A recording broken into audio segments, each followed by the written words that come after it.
I'll just put that up there and I don't have to worry about it.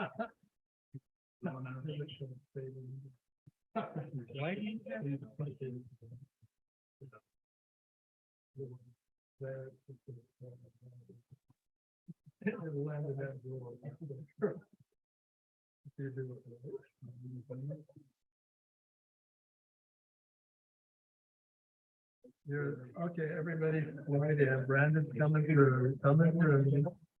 Yeah. Yeah. Okay, is that not get the thing? And Brandon, do not rest your elbows on the table. Yeah, I learned that. I like that clock better than the other. Learn that in Friday. Okay, Adventures and remodels. welcome everyone. We'd like to begin our South Weber City Council meeting. It is 6 p.m. Today is Tuesday, June the 13th, 2023. We'll begin with the Pledge of Allegiance from Councilman Deal, and then we'll have a prayer by Councilwoman Petty. Pledge allegiance to the flag of the United States of America and to the republic for which it stands, one nation, under God, indivisible, with liberty and justice for all.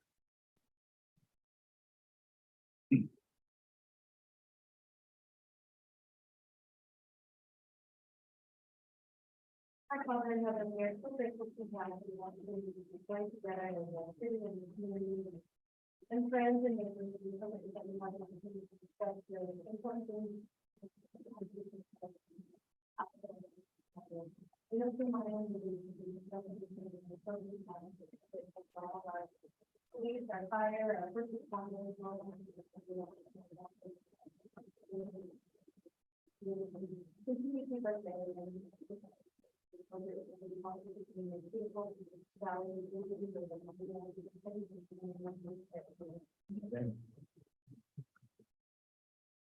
Thank you.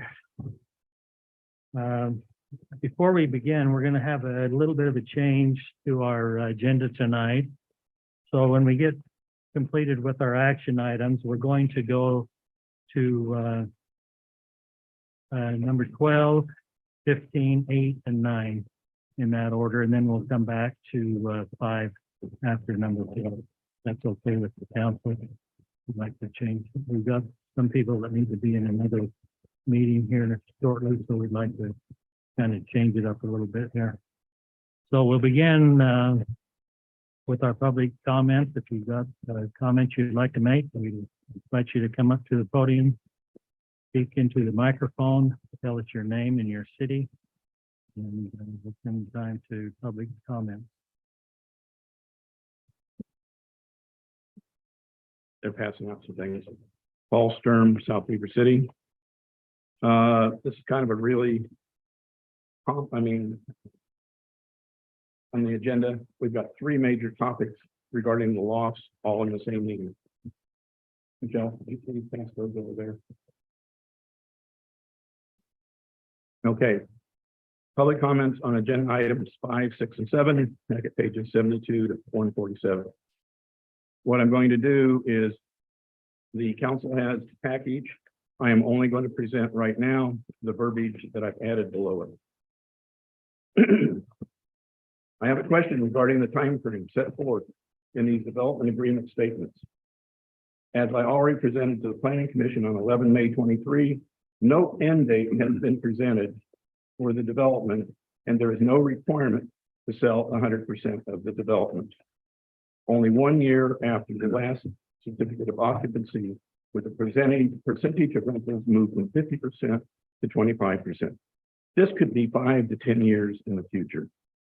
The reason for limiting the percentage of rentals was to preserve the neighborhood feel of the area as in the city code, and not to have a cluster of apartments on the eastern edge of South Weber City. Number 2, talking about PUD. I believe this is the first reference to these townhomes being considered a PUD of which I am aware. Has this classification changed? If so, what is the impact to the development? B, the Planning Commission is the land use authority for South Weber City, and and as such, I do not believe that I've been informed of this category change. I believe that this classification change should have been presented to the Planning Commission for their consideration. Number 3, responsibility for infrastructure. I do not understand why South Weaver City is taking on the responsibility and obligation for the section of sewer. Question, where else in South Weaver City does the city take responsibility for a portion of the sewer system that is on private property? This is also an issue of liability. Did the sewer fail below the South Davis Weaver Canal? Page 136, maintenance and or repair sewer. Once again, I do not understand why South Weaver City is taking on the responsibility and obligation for this section of sewer. Same question, where else in South Weaver does a private landowner provide a minimum 15-foot wide roadway surface for access by a vacuum truck? Additionally, that access would necessarily impact the detention. Number 5, there are several discrepancies throughout the document considering the size of the property. The size is shown as 3.175 and 3.198 acres. Sometimes an approximately is added. As official documents, these differences, although small, should be corrected. Also, as provided as an attachment to this document, is a copy of public comment made during the Planning Commission meeting of 11 May 23 for your reference. Please note, A, this document now has shading and strikeouts where the topics presented on 11 May have been addressed in the current City Council document. All remaining text has not been addressed, and some topics have been presented against for emphasis. The City Council should also be aware that Mr. Cook was provided a copy of the public comment document by the Planning Commission on 11 May 23 and was requested to provide his responses to the questions posed. Mr. Cook declined to respond to that request by the Planning Commission. The next page is an attachment, which is that amended public comments. You can see the shading and strikeouts. The shading and strikeouts have been addressed in the ongoing document. Once again, question 2 on this, or number 2, is the leasing language. When does the clock start after the final certificate of occupancy? The extenuating circumstances need to be clearly identified or anything goes. That's a statement of it. How can the rental percentages be enforced? It appears that if one lot is not built upon, then the percentages for 50 going to 25% does not start. How long are the leases? Will the lessees be notified of the lease agreement of these conditions? How can our architectural review be considered as complete when the Planning Commission has not seen the architecture and its development and yet to be considered a final subdivision plat? And I'm not going, there's a mashup between HOA, developer, and owner, and I think these need to be thoroughly identified. This has to be with how can a stated unknown of some of the initial phases be contained in the final plat approval? This has to do with the detention retention basin. It's not required when it's the first few. Where is the water going? And this is density, and this is something that keeps coming up. When did they decide to go to the R5 special?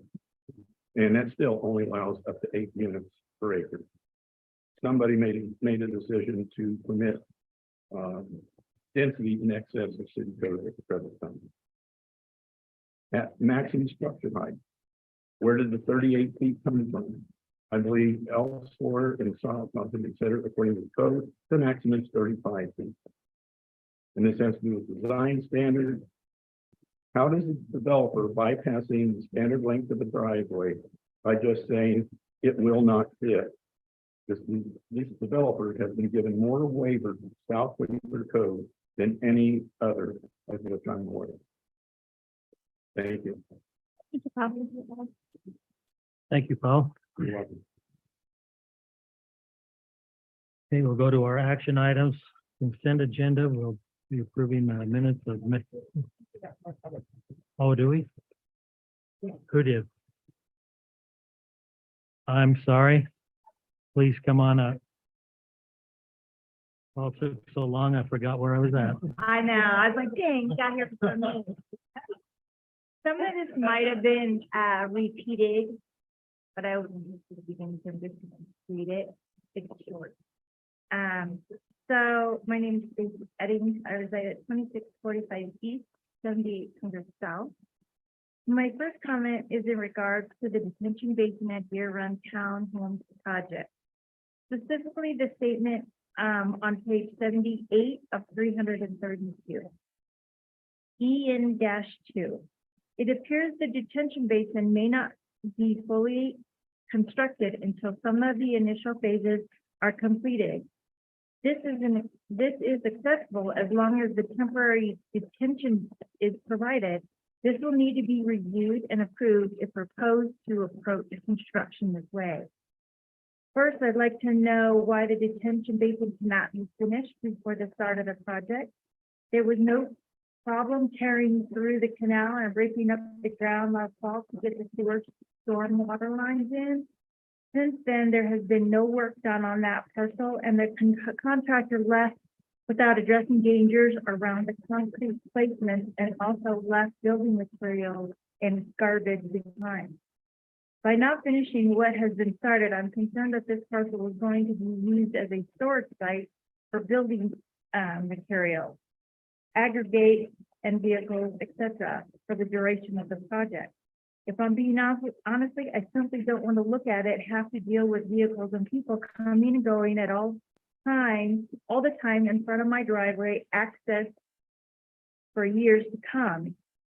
Finish what you start, be done with it, and move on to the rest. My second comment is in regards to the access to manholes. More specifically, the statement found on page 138 of 332. C. Sewer I. The developer agrees to provide access to all the sewer manholes for inspection and cleaning by the city. Such access shall be a minimum of 15 inches wide with a roadway surface of sufficient integrity to support access by a vacuum truck. Developer agrees to maintain all access roadways. I'm curious how the developer is going to meet these requirements after the detention basin has been constructed. There are 2 manholes located within the southern portions of the proposed detention basin. And then we have a little PS. Can I get the square hole in the road repaired in front of my house? They cut into the road looking for the secondary water line last year, then filled it with road base and never came back to asphalt it. Thank you. Thank you. Stacy? Thank you. Okay. Anyone else? Any comments? Okay, then we'll move on to our action items, our consent agenda. We're looking to approve May the 9th minutes, May 23rd minutes, May's check, and April's budget action. Any discussion on any of these items? If not, we'll look for a motion to approve them. We can get advances. Okay.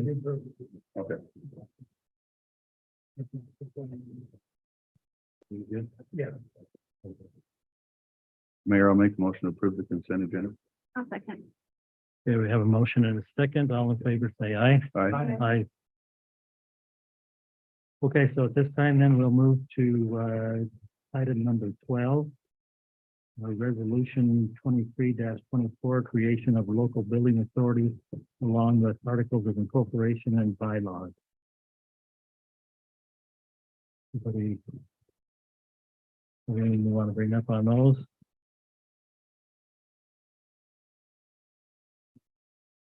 Well, I just want to clarify, the word we are doing after 9:12. Wait for it to start in the morning. Right. Into our meeting. Right. Right. Yeah, no problem. We have none, we'll look for a motion on that. Item. Mayor, make a motion to approve resolution 23-24, creation of local building authority on the articles of incorporation of the bylaw. Second. Okay, we have a motion and a second, we'll begin with roll call vote. Councilman Baird? Aye. Aye. Aye. Aye. Aye. Okay, motion carries. Thank you. We'll move into number 15. We need to adjourn and go into the local building authority meeting. So moved. This time. That's second. Okay, we have a motion and a second, so we'll move into that local building authority meeting. Me, but I'm not- All in favor, Aye. say aye. Aye. Aye, okay.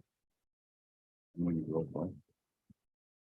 Okay, what do we need to do here, Dave? So we have our financial advisor and our bond counsel here to answer any questions about the process. As the local building authority here, similar to when we created the redevelopment agency, the city council members and the mayor are the board of directors in this case and able to act as the local building authority. Mark or Brendan, do you have anything you'd like to say regarding the process here? Could we just give a little bit of background why we're doing this? Yeah, the background is these are steps that the city needs to take to prepare for bonding for the public works facility project. Yeah, I know, jump, no, why we're doing Yeah, so a local building authority is, I'll let you handle that. question. You came all the way here. Right, so I you- came, might as well speak, so I'll explain. So, I'll go really basic for a minute. The local building authority is a mechanism that, the legislature put in place many years ago. It's in the state, statute, Utah code. It's been done by many cities and school districts and other entities. What it is, you create the local building authority, which you just did, and it's an alter ego of the city. As Dave mentioned, the council members or the board members and so it is just the same, basically the same group as the city itself and the city council. But what it does is that it allows you to issue bonds. And the local building authority is actually the one that issues the bonds. And then the city itself enters into a lease agreement with the building authority to lease or to rent the project from the building authority.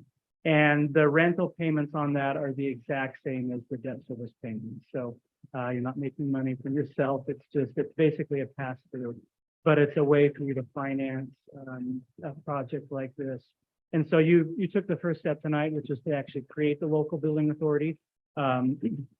It's created under the Utah code as a nonprofit corporation. So you'll see, well, they were included in their articles of incorporation and bylaws. And I'll drop those off. The articles will need to be signed by each of you as incorporators of the building authority.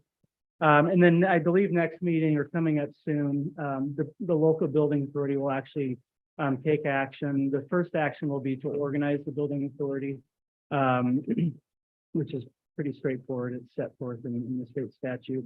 And then the other action the building authority will be to actually authorize the issuance of bonds by the building authority. Under the Building Authority Act, the city council also has to approve those bonds.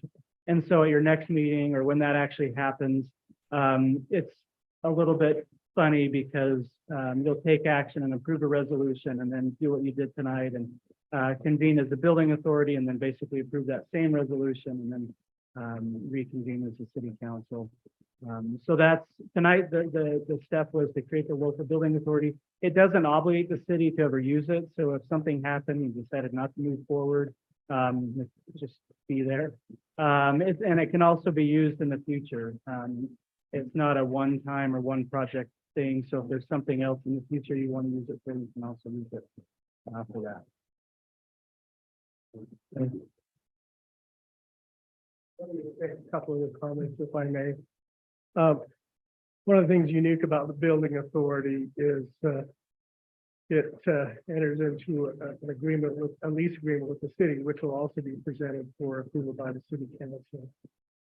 And it agrees to make the annual payments, and the collateral pledge for the bond is all available resources of the city, and it's also the building itself will be collateral for the loan as the security. What this does is it doesn't encumber other bonding avenues for the city with sales tax or water or sewer bonds, which, obviously Public Works it is a part of, that allows you to have issue bonds with those other revenue sources without impairment. So we'll be back in 2 weeks with a parameters resolution that will outline the maximum amount of money that the city would consider bonding for the maximum term of the maximum interest rate. And have that lease agreement. Okay. Any questions? Oh, thank you. Okay, we need anything else on this, or we need to go back into city council? You need to, Adjourn. get off the, We just need to adjourn from this meeting, We need motion to to do that, and Do we need to adopt it in again? the local building We need- authority, there's an agenda item that we need to adopt. pull it. Uh-oh, I'm in trouble. I don't have that. Mayor, the resolution is Resolution LBA 23-01, and it's creation of the local building authority. Mayor, I make a motion to approve resolution 23-0. LBA, creation of like a business. Building.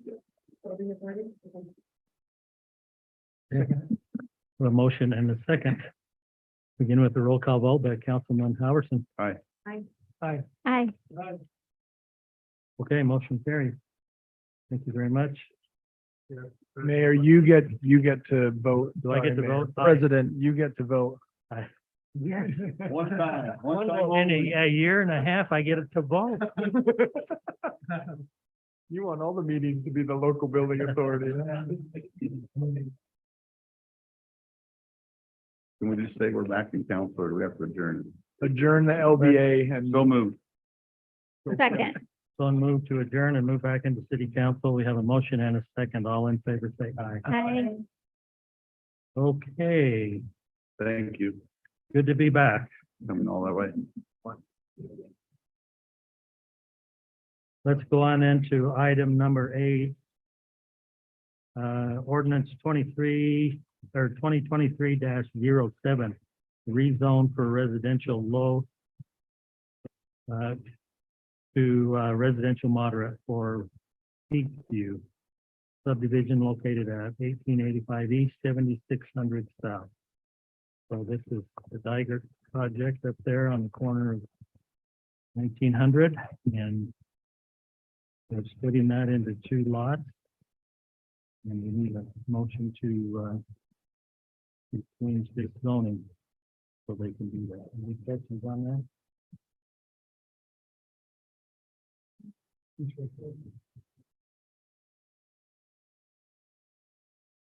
I just go for it. I just have one question. I'd probably look reasonable if this, getting notice, I thought about it, set up would be good. Yes, we noticed it, it's required by state law. And I just wanted to state that I really hope to get that 1900 East sidewalk in before I left, and I didn't think I was going to be able to do it, but it turns out Yes. at the last moment, it's going to come through for us. So, thank you. All on you guys. I appreciate it. You let me hit my goal. Thank you. Then you better make a motion. Mitch. Yeah. All right, I will move to approve ordinance 2023-07 rezone from residential low to residential moderate for Peakview subdivision located at 1885 East, 7600 South. Okay, we have a motion and a second. We'll begin with the roll call vote for the Councilman Bill. Aye. Aye.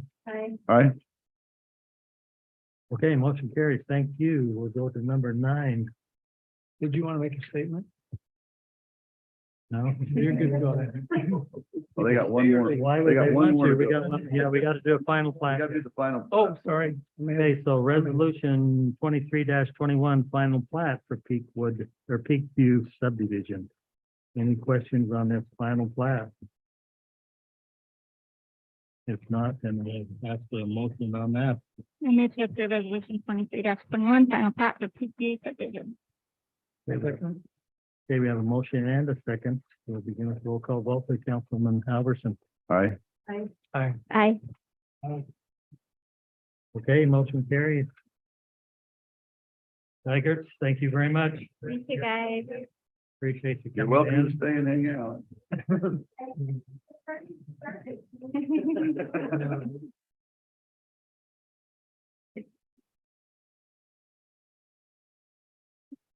Like whack-a-mole, where are we going next? Okay, now we're going back to number 5. Resolution 2319, Deer Run Townhomes Development Agreement.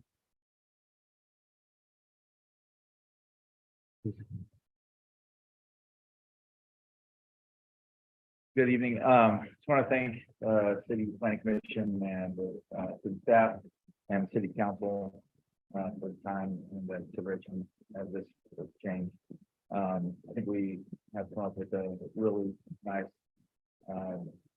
design that we'll be proud of and, with the, over parking and that sort of thing that the city really wants so that there's no, excess parking anyway, but on the facility.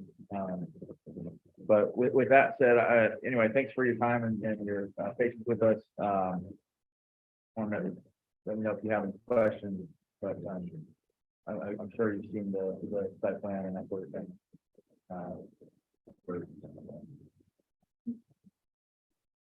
Questions then? I'm sure there's questions here. Well, Go for it. well, actually, the first question I have is, why didn't anyone respond to the response to one of the first? When they could do it. When was this? Whether Oh, planning commission? yeah. No, I wasn't. He was here. Yeah, that wasn't something that I wasn't even attending. I wasn't attending for the first half of the meeting. That wasn't something that was thinking. No.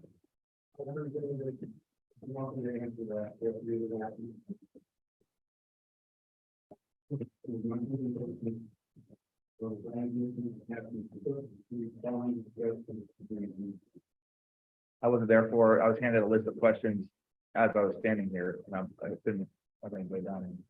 Okay, let's move on. Yeah, there you go. Yeah.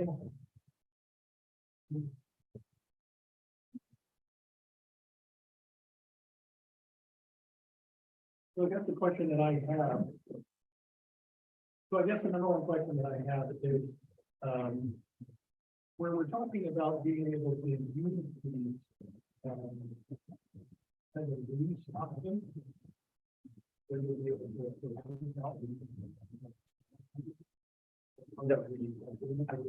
I think it's, I think in the development agreement, the version that I have currently, Trevor, is only 25%. So that's what I think the city wanted it from the get-go. When I look in here, the specific part says that you're gonna get, you're setting up a company that at least 50%. Here's what the development agreement. The current iteration of the development agreement says right here. The development shall be required to include within covenants and restrictions provisions to limit the number of rental regardless of length of term and units allowed and include the right to enforce rental restrictions. The provision shall be to allow no more than 25% of available units to be rented. So that's what I have in paragraph 16, right, Trevor? So Joel, he's reading from section 17 and what he read is accurate. That's the first part of section 17. there are two portions to it. Long term, what I read that no more than 25% will be rented. But there's a nevertheless and notwithstanding provision after that that I think was designed to hedge against uncertainty in the housing market right now, that if they can't sell the units or the market shifts in some way and they need to rent them in the first instance, that they're allowed to do that. And then once they sell the unit to somebody else, then that ability to rent it phases out and ends up being just 25%. That's how I understand that provision. So right it's, now. yeah, so there's 25%, and then members can rent out their units until their unit is conveyed or sold to a third party, or if they have a hardship condition such as PCS, divorce, that sort of thing. And then the last sentence is if due to market conditions, developers are unable to sell the units, owner may rent the units until such time as the market conditions have improved. So that's we put that in there because we don't know what the next year or two as far as interest rates and that sort of thing may be. So, but it's not something that's a deal killer for us. But that is there's no 50% and going to 25% or anything like that in the actual development. That was discussed along the way, but that's what I'm. So what page is that one? Wait. Because I remember reading that, but I didn't stick there.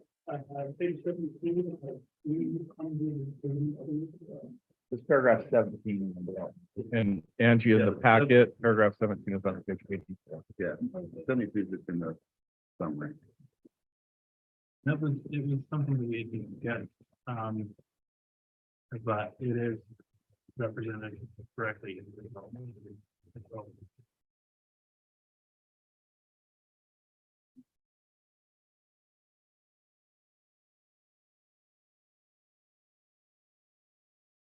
Interpretation is a long-term rental. Right, the last sentence says short-term rental shall be subject to South Weaver City Code 1018. So,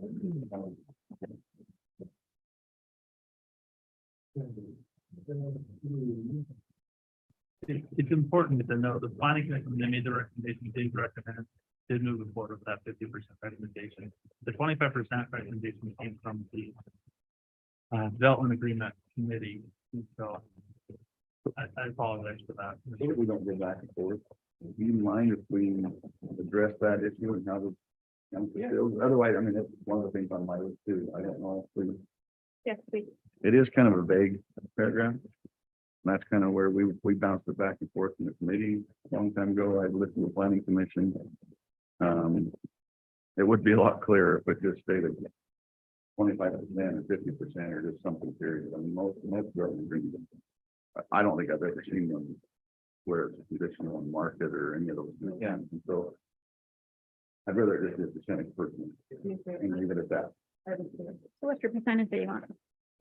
So 25% of total units. yeah, we just wanted, there may be times when somebody's, getting divorced or whatever. And that's pretty, yeah. And that's understandable. A little different than like a market issue or that's pretty big. That's So just to clarify, we want to just have it be at 25% with no provisions for divorce, TDY type items? Or do we want to keep those but remove the market condition? I just want to clarify. So do you want me to propose an amendment for the language? Yes. So we would keep the entire first sentence and the second sentence, which stops at no more than 25% of the available units to be rented, period. We would strike the sentence after that, and we would strike Romanet 1. And then under Romanet 2, we would state that the CCNR shall be written to allow, upon a showing of financial hardship, the ability to rent in that circumstance. That kind of provision is standard Yeah. really in CCD, you see it all the time. If somebody They're in the military. or something. military service, Yeah. missionary service, job reassignment, they can rent while they're away, and then they return. And then we will strike the sentence that says owner may rent the units until such time as market conditions have improved. And we would leave in the sentence that says short-term rentals shall be subject to South City Code. I'm good with that. Who enforces that? Yeah, code enforcement. So you'd have two levels of enforcement here, really. The owners can self-enforce through their HOA. The covenants, conditions, and restrictions. If they don't abide by the development agreement, then the city could enforce through code enforcement. Thank you.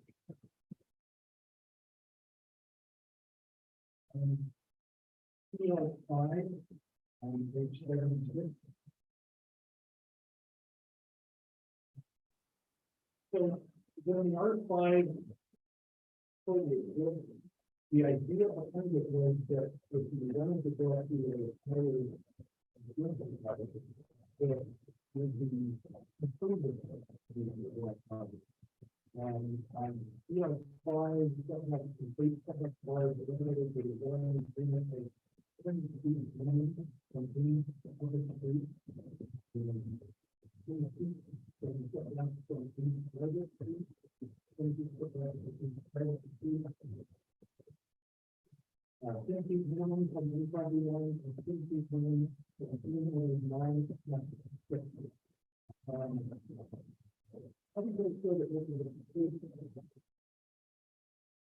I'm not familiar with the R5 zoning. I'm not- the normal zoning or the normal setback.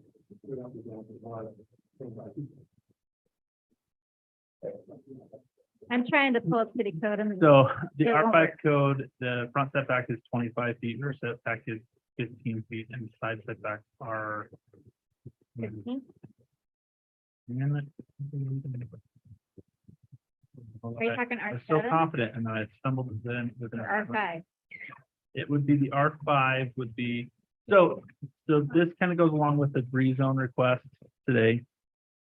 Because of the timing of our initial redo of the R7 code into the R5 code, it elapsed over the 6 months. And so the developer at the time of application was entitled to allow them to apply for what current zoning we had on file, which is the R7. Finally, city council, the legislative decision based on what the code is, you can allow for that R7. You can also rezone to other zones as you see fit, like the R5 SG zone. So in R7 zone, those setbacks were different. They're 20 feet. Okay, let me, Anyways, can I just interrupt real quickly and get to the point? I think because Joel and I have the same question. It's either whether it's R7 or R5. The 10 feet is not, that's something from the CO zone, but not necessarily something from the R7 zone. I couldn't remember necessarily talking about setbacks. I could remember talking about density. I was just curious when these setbacks of 10 feet came about. I wasn't aware of this. And it was shorter, it was closer. But part of this was, I think it was originally presented as a straight development agreement and changing the thing.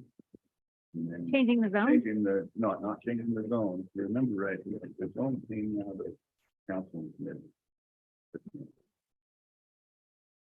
But maybe I'm misstating. No, I'm sorry. So I guess I'm So, not if pulling you it. remember right, so they came to us and Uh-huh. said, or the city and said, we want to change this to this development. Uh-huh, That would have all had to been done through a development agreement, uh-huh.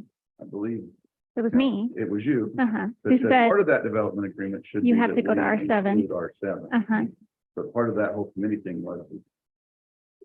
And the R7 was part of the development agreement, so I have a tough time saying, okay, now you gotta meet those. Same exact standards, because we have. had So did we different- decide in that? Just like our density, our setbacks, they're all totally different than what we were during that. No, what we I- were the ones that told me to put that. right. And I remember that much. I just don't remember moving it to all 10-foot setbacks. Originally, the front was a 5, if I remember right. Five. And we For the pushed it- CO zone. And I'm not saying I Or- agree with Ken on the public streets right at the moment, but right now, I mean, just argument's sake.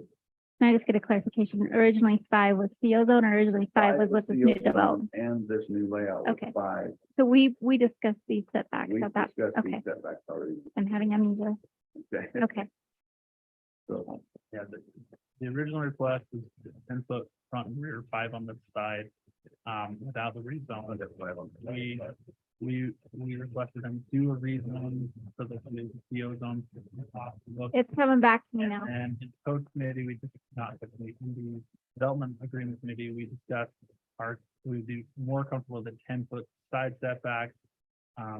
Development review committee felt the 10 feet on the front was appropriate at that time, and then we presented to the city council. That was not any strong feelings to change that to 20 feet on the front at that point either. It was developed, it was in that request and has gone through. There's some concern with the planning commission on that, we think as well, but ultimately the planning commission recommended that 10 foot outside the rear setback. go ahead.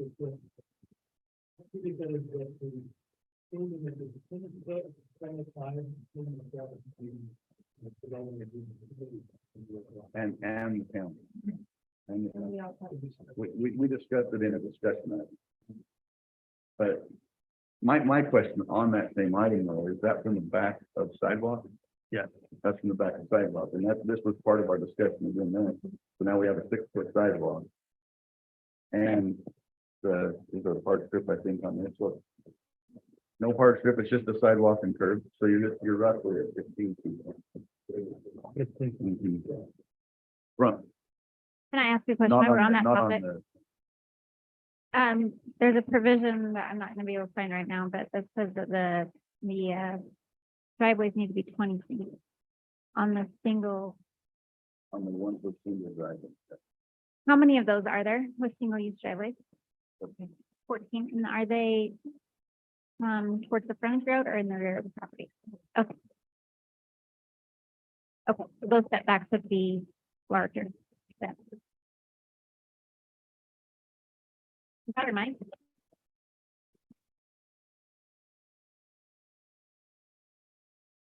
Chat.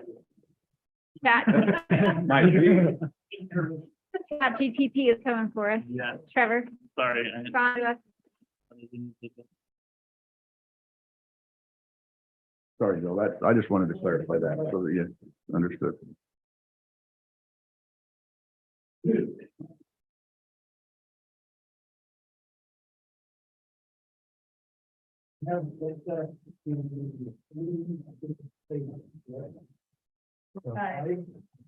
That's why there's so many.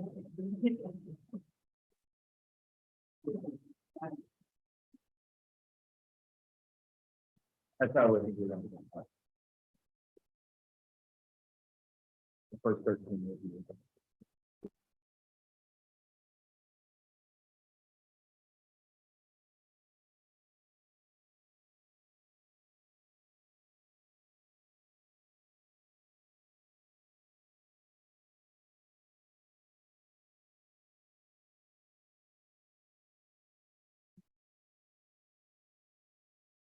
But yeah, Yeah, I mean, we think, we have a constructed, our loan commitment to start, the first phase at the end of July. And so we think anywhere between 8 to 12 months for these first 13, so maybe 3 years. I mean, yeah.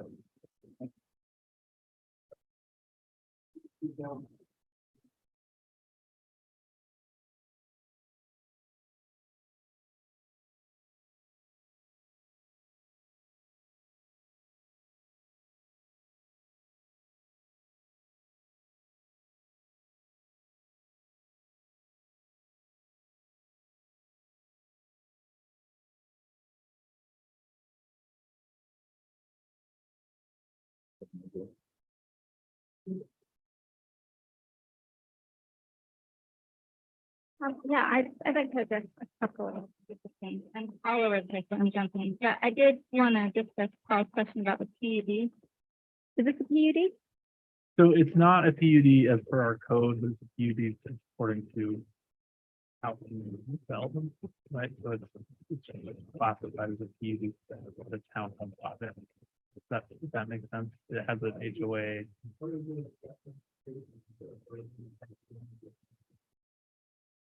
Let me answer that. So there are two different state statutes that govern the division of property into either condominium or a plan unit development. And so this is a plan unit development within the meaning of that statute.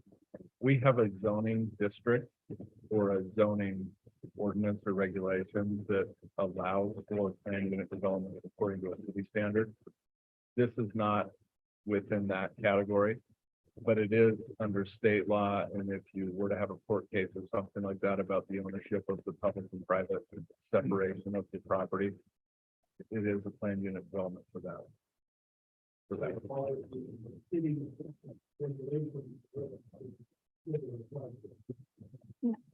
It is not a condition, it is not a PUD under the city zoning ordinance, and so no. For exception to that. Is that right? Yeah, so it's one of those logic statements. All city PUDs are state PUDs, but not all state PUDs are city.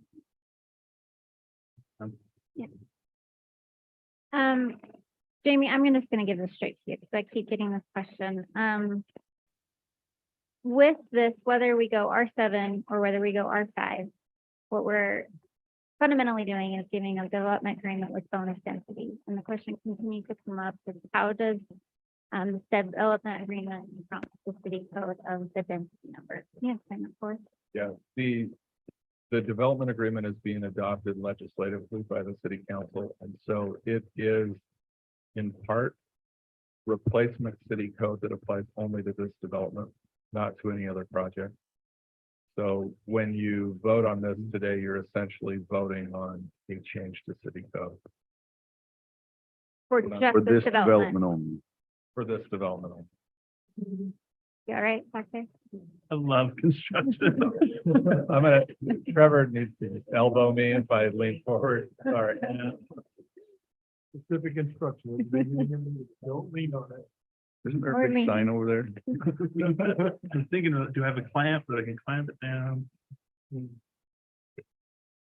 Okay, so essentially we're allowing bonus density and changing city code, but for this development only due to the development agreement. Is that fair to say? And you're absolutely right. And the reason we're even entertaining that is because they were approved for a development according to city code and then requested this second project to do something differently. And the council basically went down that path of considering, would you like to do something separate from what was prior approved according to city code? Thank you.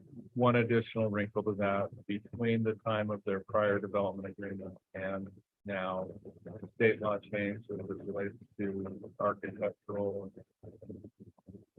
Of course it did. Self-development. And so the bonus density allows the city to exert some control over the architectural elements of the project. And there are some choices in here of materials and other things that you would not be able to do with allowed the project. Okay, thank you. Let's actually jump to that. I believe it was called, maybe another person asked me, if the architectural review was shown as complete, but they haven't submitted renderings to public planning commission yet. How does that work? So the architectural review in prior practice, we've allowed them to submit sample projects or sample designs that for the architectural review. So substantially, this project will look similar to this with this type of finish, this type of materials. We've allowed that in any other development on an architectural review to submit sample design and not go through the full architectural rendering of the new project. That's an additional cost to the developer, and so we've done that in the past. So in this one, they submitted a prior project in North Salt Lake as an example of finishes and style of home. And that was reviewed by the planning commission. Approval. How binding is that? I'm sorry, How binding is that? it's binding. It's also in the development agreement, and there's a exhibit with that, that example project thing that is substantial similar to. And we asked them to block. Okay. Those ones that we built are, I would say, a little dated as of today, so we'd like to give them a facelift. So. Okay, Party board. so So, I think I'm getting my question, but just to answer it more specifically, I'm behind on my planning commission meetings. You guys are way too long these days, but, what you're saying is the bonus density and the provisions that were allowed according to state law that was for once in our favor, those additional or higher quality elements were added into that, those same things. Okay, I mean, it's brick and rock on four sides, up so far, front. okay, No aluminum siding. wonderful.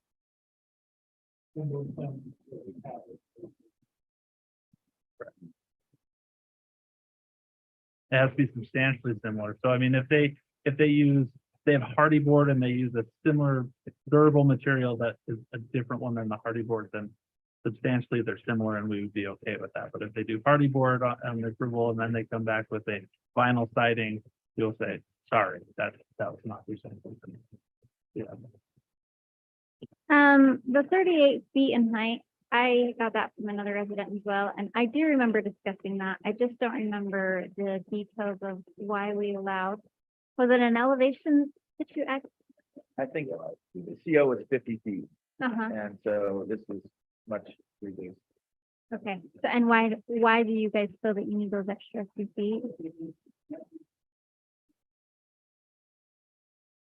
The front being like facing the street. Mhm.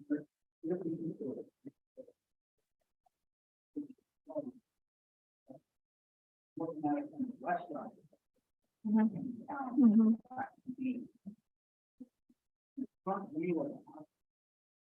Because the elevation of the lot is going, And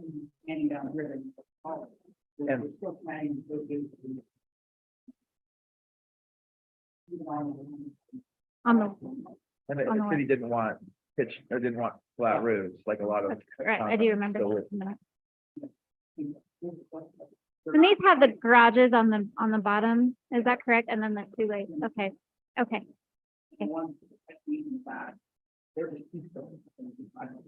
In the garage and then up, okay, okay. Okay. I'm just gonna keep going, guys. I think that Paul brings up some really good, questions on number 2 about the language and extenuating circumstances.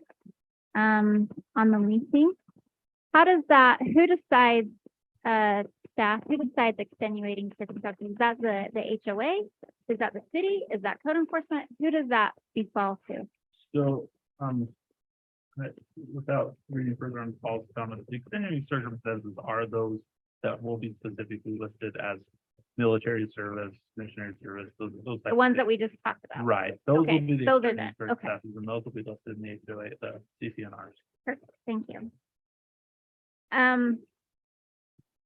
I did notice also the discrepancies of the lot descriptions, whether it's different acreages and stuff. Can we make sure we get that updated? Is that Yeah, correct? So, Development yeah, some agreement? background on that.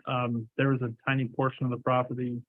Right, that we got rid of, the difference That's pretty moved over. Yeah.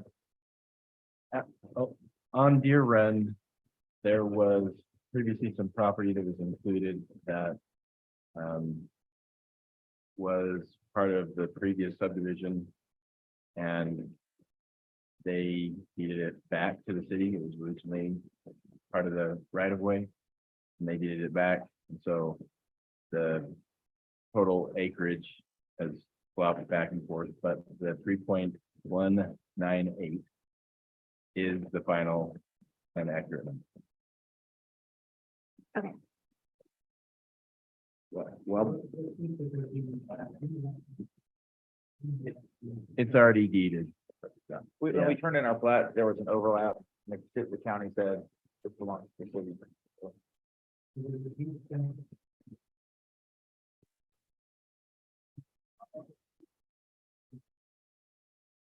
I'm not aware of a trench in Deer Run in the road. No. So that portion of the property, we would have to double check and survey and see where that trench is. But they are required to landscape that as part of the development. And so that principle will be taken care That's of. part of the, maintenance agreement was to make sure that that portion is still maintained by us.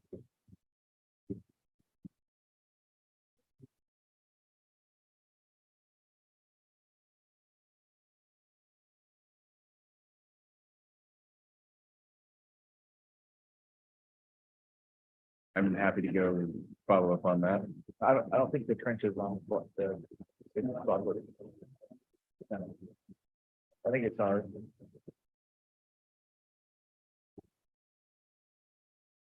Right, so you come about 5 feet wide by like 20 feet long.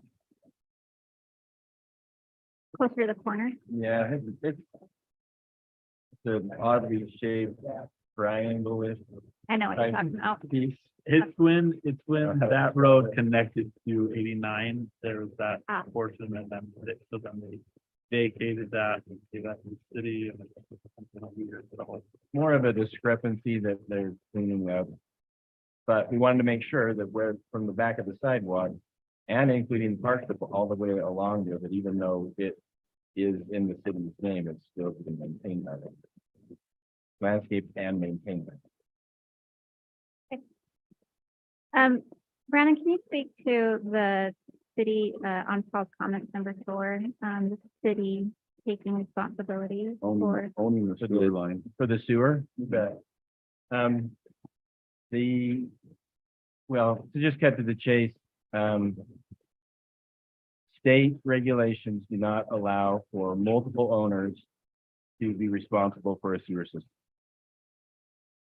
So we're the ones providing the sewer, and because there's multiple owners now, as a townhome project versus an apartment complex. As an apartment complex, there's only one owner, so it could be private. But as it's townhomes and there's multiple owners, then it now needs to be maintained by the government agency who owns the system. Which we've also done in Freedom Landing and a few other things. Correct. that's traditionally how that goes, and would be the same case for Gateway, thank you, if they were to go to. Yes. Okay. Yes.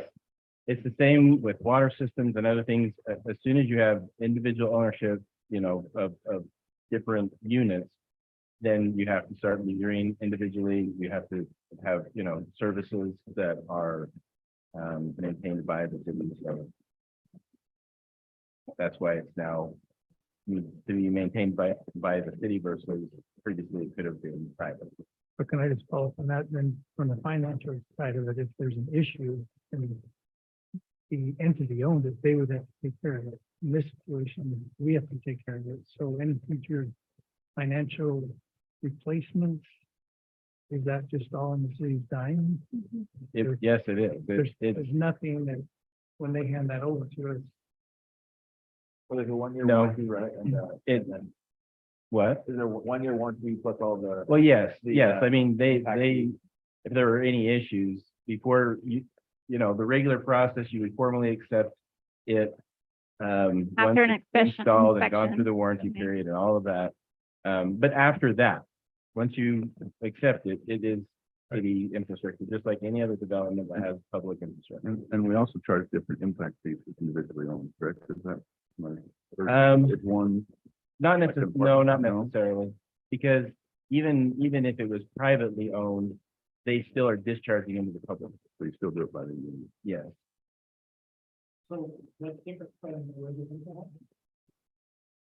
It's like right now, they were going on.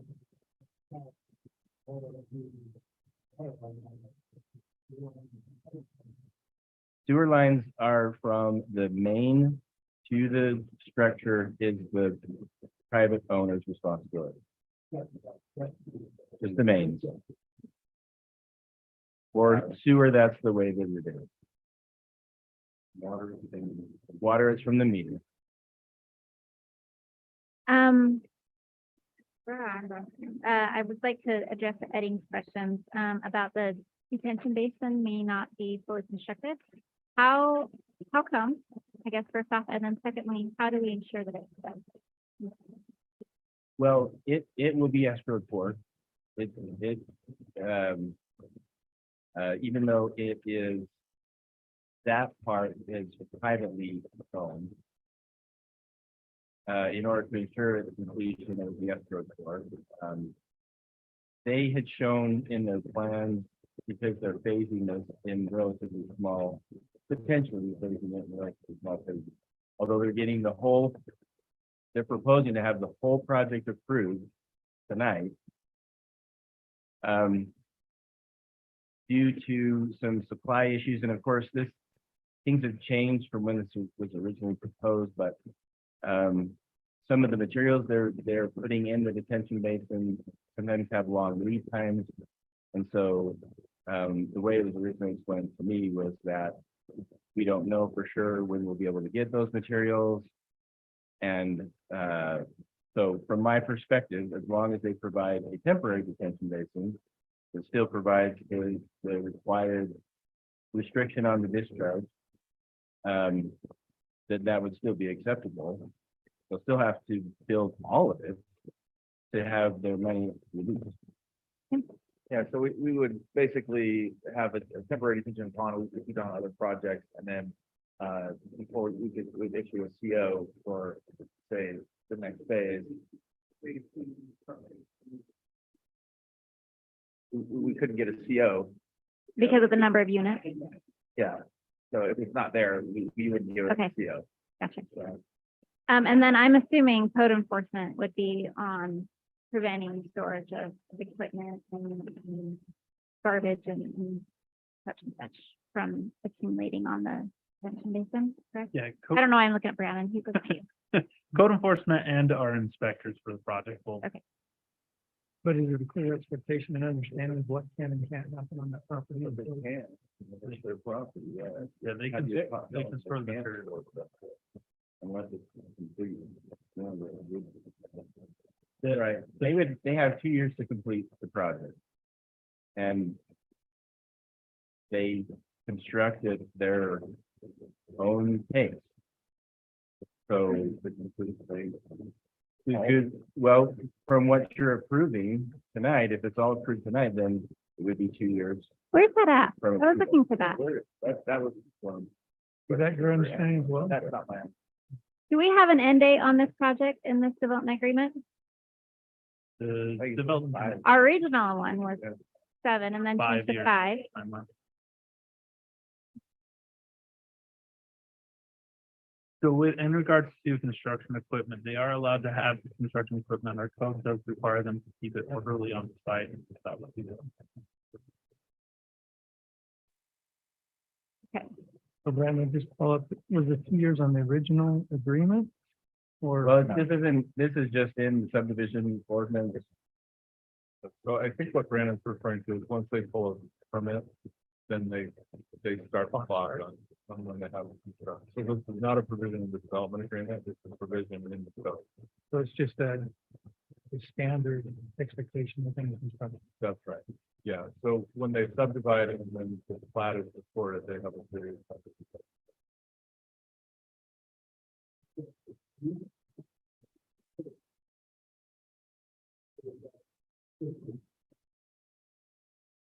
The development agreement is to determine the development agreement is good for 5.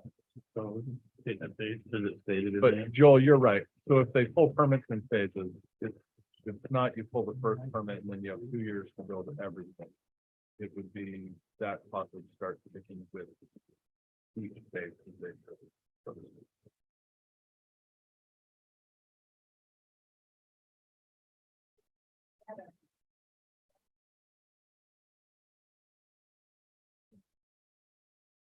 Yeah, what we start, we can, it'll be.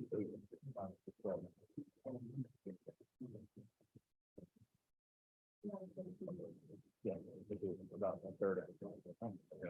And Okay, can we, so Brandon made an important clarification. We're assuming this conversation is about the public infrastructure, not the project. No, we're talking, They were talking 6 projects, they can talk in full building. well, I think we're talking about both, to be honest. Yes, Um, I'm referring to the improvements, the stuff that goes in the ground. I think the council needs to put a pin in a potential end date of this contract, I think, is what, and maybe we can come back around. But you're saying subdivision standards, once they start a phase, it needs to be completed within 2 years. Right, not the Okay. buildings, Right, the improvement. improvement. Can we just jump back to this code enforcement thing, because now I'm confused. Are they allowed to put equipment down in that detention basin before it's a detention basin or not? They're allowed to put their construction materials and store them on their own property, because anybody would be able to store any materials on their own property within city code, so it needs to be orderly and How long, so is that just during the construction phase? Yeah. Okay, so if the construction phase goes on for, let's say you guys do 1 and 2, and did you say 3, you would need to finish the detention basin? Yeah. 4. Okay, so 1, 2, and 3 come in, and it just is a dead stop for another 4 years. They can potentially be storing equipment down in that detention basin because it's not yet finished. so the detention basin, if it's still a temporary detention basin, Brandon can correct me if I'm wrong, it should be clear from items and fees. It won't be, temporary. Okay, Yeah. so once that becomes a detention basin, then yes, but we start working on the condenser basin, and we'll get it done. I'm concerned about the time of when you get around to that detention basin, because that's essentially what the Eddings are concerned about. yeah.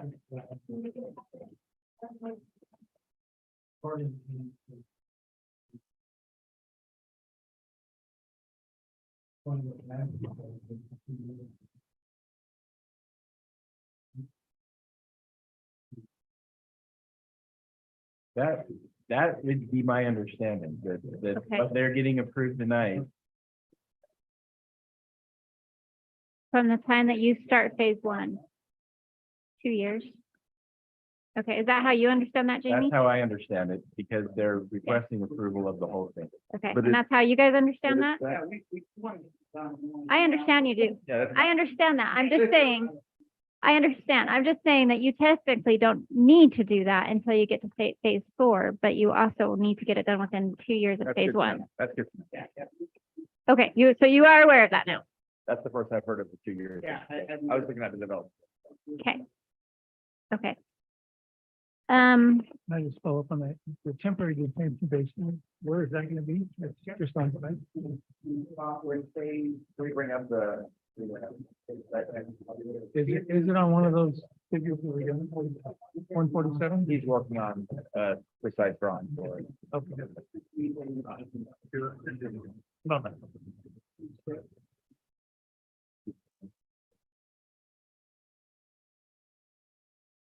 Page 147 has the original or the final detention basin. Yeah. Getting to the south of the.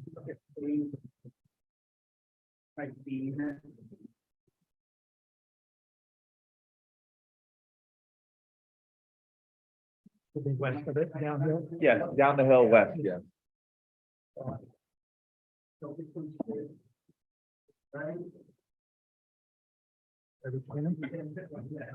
Phase 5, right?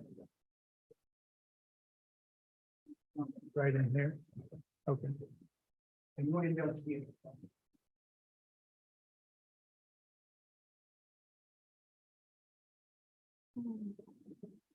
I think it's just, if you go to page 147 of the. It doesn't show it in the packet, but it shows the area. So hopefully this can help provide a little clarity. We've allowed other projects to utilize a temporary detention basin, but then all the requirement to record the plat is that all public infrastructure needs to be completed prior to the recordation of the plat. And so, or escrow for. But if the runoff exceeds the temporary basin's ability to house, and they would have to be required to construct their full retention. That would be a little late. Well, If the Well, runoff we would do exceeds the that- temporary, then they go build a new well, one, so that, you're already that's, flooding. that's if we're doing building permits, right? So if they come in for a building permit and we're saying, no, this is too much, we wouldn't allow them to do a building permit until they can do that. The plans don't show a temporary Yeah. detention base. I know. It's just I understand. So it's not actually the providing temporary. a vision for that. If they want to do that, then they're gonna have to turn in plans that show that it's gonna be sufficiently sized for what they're doing. I guess that just brings back to the original question, why not do it at the very beginning? Do you need it for staging stuff, or like, why can't they do it up front?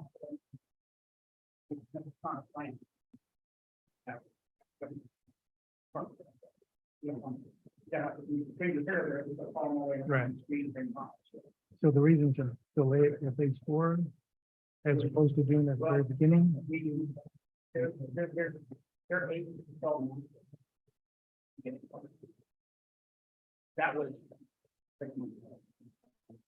Get the stuff to go underneath. Okay. So it's more a lead time issue, not necessarily you're trying to avoid it. We can get going, the infrastructure, anything, drawn out in dates, all the sweeping on the water, do that. I mean, we can get going.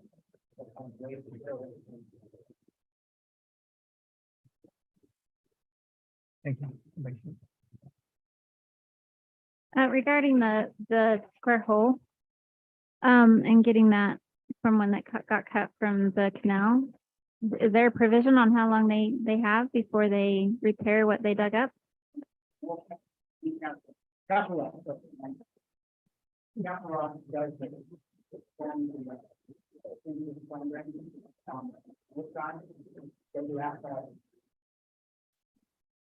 Okay, and storm drain will happen in phase 1. Okay. Okay. All right, guys, I think but I know I'm asking all the same questions you all have. The landscaping, where it talks about how it will need more detail, is that also going into escrow? How are we passing that, but not having it, fully completed? So the landscape plan was approved by the planning commission, but they're prior to the pre-construction meeting, and we have received these now. We did additional information on the irrigation plan for the detention. So, those have been received by us now, but it's similar to other minor items in the season plan. That's a purview of the city engineer for approval on the final improvement plan. So Brandon would have to sign up to receive or that. We just want to make sure the document of it in our memo that we're still waiting to receive that. And I can get that. But that's all been received.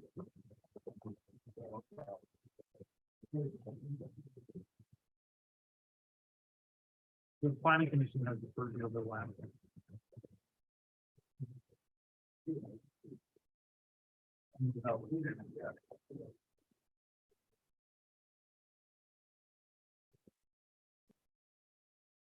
What, On on the preliminary review, the planning commission has the administrative authority for the landscape plan. No provision that required the council.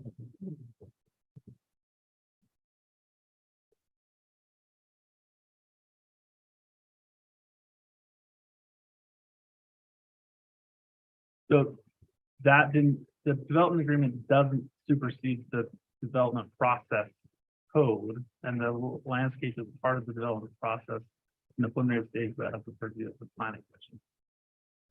The landscape plan was provided to you via when you give the packet, when you put the packet material to the council. As one of the Google ones. That's one of the people as well. So just a follow-up question, on page, sorry, 76, 78,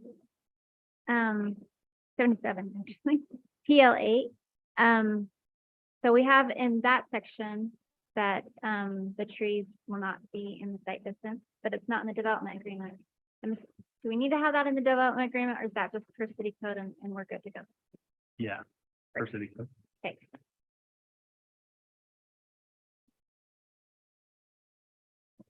I think that's mine for this moment. I may come back for more, but I think that's all of mine. Oh, except for I do wonder if the council wants to talk about an end development agreement. That's the discussion. Not now, but she wants.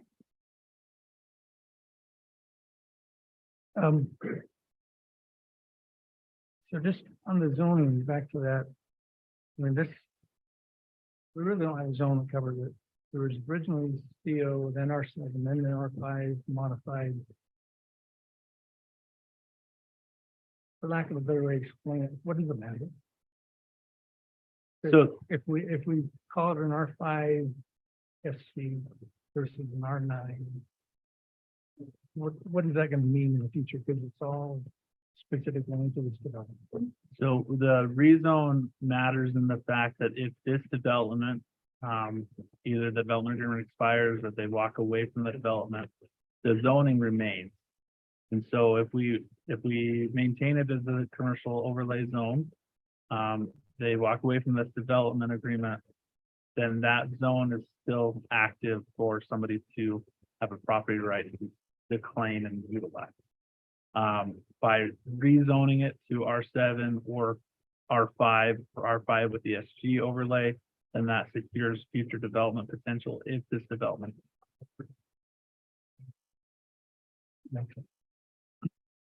On page 74, it says the planning commission made the following recommendations with their motion. Do we need to approve all those recommendations, or are they not part of the discussion? So most of them you're going to be approving tonight. So it's the rezone The development 23 agreement. feet, we need to decide the 22 by 22 garage. So do we need to discuss those now? So that's part of the drafted development agreement. So when you make your motion to approve the development agreement, that's when I mean, you can do the discussion now. I'm not Right, saying so you can't, but you. I guess that's what I'm bringing part up. of the- Yeah, let's discuss motion now. for that. Do we have any concerns with the minimum lot width for 23 feet? Can you give us some background on that number that came up with? Sure. So the requirement was to have the garages be 22 feet square. And the design of the building is the garage is on the base floors. We discussed before in the type A unit. The garage is on the base with the 2 floors above it being the residential unit. That 22 feet plus there's 6 inches between the 2 units, or a foot between the 2 units of 6 inches on either side, and then you have a line that roughly ends up being 23 feet. So it's a zero line, Yeah, it's a 0 lot line. typically it's 24, but 24 is We what we dropped have it. in the R5 zone, but with the style of buildings, that was something with how they have the garage is constructed, we would need. But you've included all these in the draft, correct? Correct. Like, while we're on garages though, if we go to page 84, with the actual draft agreement, this agreement's in here like 3 times. That's why it's confusing. It is, yes, I agree. But the actual, on the garages, it says the following units are required to have a garage with the interior dimensions of 22 by 22. But no explanation. It just needs to say all units shall have an interior dimension. Garage. Yes, that was probably an oversight on my part when we had amended Well, the, that was where we were at. yeah. So when we originally talked about the type A, that had 22 by It was every- have it right. I sat in that meeting and we have said from day one, the mayor was there, planning commission was there, it was every unit. We wanted 18-foot doors because that's our biggest complaint with townhouses initially. Is the and parking. Right. Mhm. If we can't just increase the size of the garage turning the house. How many bedrooms are they? So, But we lose a parking stall. We lose a parking spot. There's no requirement for outside to be. Doesn't need to be paid. Which is why we have a That's why development this is a agreement. Development agreement. I think we can, I mean. Now, So, I mean, we're kind of discussing 25% range. And now we came to floor plan. We already have 4 apartments. Or 2 keys. This doesn't, I mean, we're talking about buildings. And you're not begging out the word, the laws, that's not even conditions. That's important when we can park 2 cars and 20 next to the dog. We have a driveway. Full parking. I'm not sure why we're on the B unit. on the B units. A units, it's easy, it wasn't easy, but it's easy, but Are the B units west? Yeah. Okay, so tell me how many units are we talking about? You're gonna lose a bedroom on if we do took this 22 by 22 on off, In 14, the back has the full driveway plus the garage. the 20-foot driveway. there's an entrance in the front and the garage in the back. If you walk into the building, there's a lot of the hall, it's 18 by the top, then you just go. The stairs have to go in the front, and it goes all the way to the basement. Then in the basement. And you can go to that 3-bedroom instead of 5. over. And how big are those garages on those ones? On just those 14 in the back. Okay, Back to the terminology, the following units, then if we go that route that you're talking about, yes.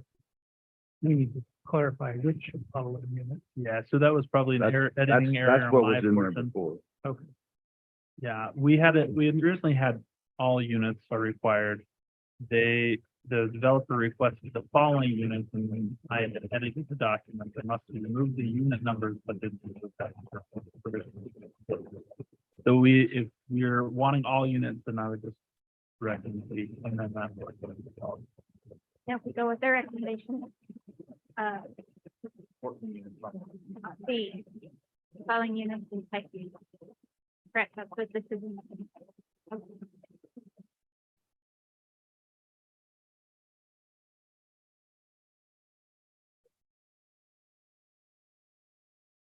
Planning commission recommended that. Not the board.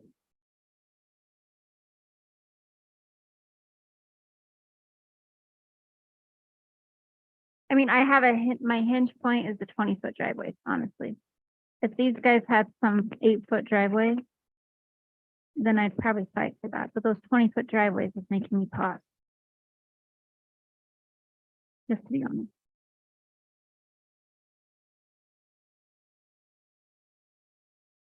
We have planning commission representatives, who can we ask them to back up the recommendation?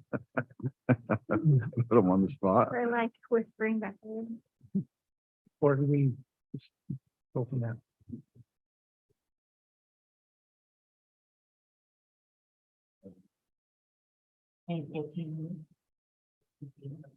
The issue is, let's say this square here is the garage. We have a hallway that goes back and then the stair that goes up to the second floor. And we can expanding it by 2 feet. All of a sudden, you don't have a hallway. That's the only issue with the type B. So are you saying if we change it on the type B unit, the 20 by 20, you can make that fit? And those all have the 20-foot driveway, Yeah, all of them. everything. Well, some of those dimensions came from the. I remember this discussion. This is the one issue that. Really, the only issue for us is. You can't read them. How long is a standard car? ChatGPT. So During planning commission, I went and measured mine. in What a, was it? But mine's a big You truck. get a big truck. yeah, during your And I do not fit, conversation, I do not fit in the driveway. I would be What's hanging over Jamie? the sidewalk. take this for what it is, 4-door trucks are in this size. but I tried Not to as think sexy of the here. larger vehicles folks would drive, and if a Ford F-150 quad cab has a total length of 209.1 inches, so about roughly 17. That would fit in the driveway. A F-250 is 246 inches and that's roughly 22 inches. So a 20-foot garage fit your 150 quad cab, not your 250 quad cab. But you, Not that I drive either one, but that's based on the manufacturing data. With the A-unit have, we have, what, 36 feet between on those driveways, so we can put that wide turn, garage door, and 22 by 22 dimension. And I would be okay as long as we can date that the B's have a 10 by 10. I don't want to see single. Oh, yeah, man. I don't want them, I don't want to see single. Single garage. Yeah. Oh, no. I understand you say that, but if we don't put it in there. and 20, no, work that's fine with me. We put in and right and here, actually the write it structure, that the following units in 20. We want these to A. be really nice units, and a single car garage is not gonna be, I don't think that well. I don't think you can put an 18-foot door on a 20 by 20. I think it drops to a 16-foot door. And, you know, like I mentioned before, I built one in North Lake, and I own one, and they both two cars in the garage that I rent from, so I mean, you're not gonna put I'm not gonna put my truck doesn't fit in my garage. So, So it goes bigger, right? Yeah, let's think about the man. water don't mind. But it seems like you have the option. If you got the 22 by 22 for some of the units, For the- 20 by 20, somebody for the- really cares about the size of the garage, they have an option. Yeah, so that would be for the A and 20 by 20 for the B. I'm fine with that. Are you taking notes over there? I'm Okay. trying my best. I just have a bunch of F-150 quad is a 17.5 feet. Angie's really good at that.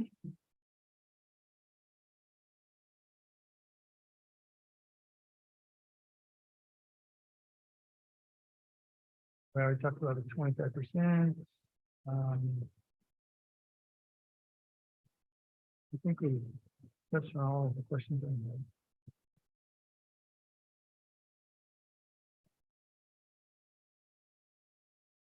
had. I'm sorry, just one other one. PL7, the road's complete. It says, utilities shared, blah, blah, blah. This will not be considered for a roadway for the project, so will be constructed with concrete. So all of the driveways can be concrete. Between the type of. Between the type A. Okay, Because that is the drive. right. That is. Okay. All right, yep, thank you.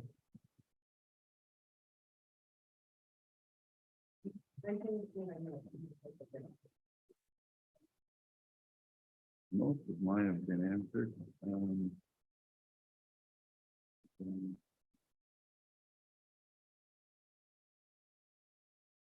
I know phasing was discussed the last time we had the discussion items. Everybody okay with 5 phases? I'm okay with it, but I prefer an end date for this development agreement. I'm not, but that actually relies